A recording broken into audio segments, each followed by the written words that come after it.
இந்த மலரால் சிவபெருமான் அர்ச்சிக்கப்படுவதில்லை. இது வந்து நீங்கள் கேள்விப்பட்டிருப்பீங்க. இந்த மலர் வந்து தாழம்பூ.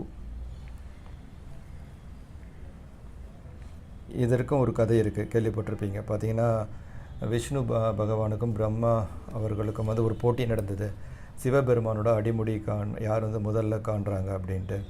அப்படின்னு பார்த்தீங்கன்னா சிவபெருமான் வந்து விஸ்வரூபம் எடுத்து இருப்பார். அப்போ வந்து பிரம்மன் வந்து மேலே போயிட்டுருப்பார்.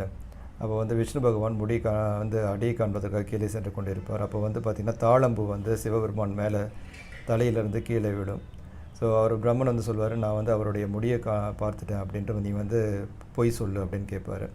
தாழம்பூ வந்து பொய் சொல்லியே தான், இந்த மாதிரி வந்து அவர் பார்த்துட்டாரு, போட்டியில் ஜெயிச்சிட்டாரு அப்படின்ட்டு. அதனால் அவருக்கு ஒரு சாபம், சிவபெருமானோட பூஜையில் அது உபயோகிக்கக்கூடாதுன்ட்டு. பிரம்மனுக்கும் ஒரு சாபம் இருக்குது, அவர் வந்து அவருக்கு கோயில் இருக்காது பூலோகத்தில் அப்படின்ட்டு. சரி, 15 இடம் இருந்து வளம் பூவில் ஆரம்பிக்குது.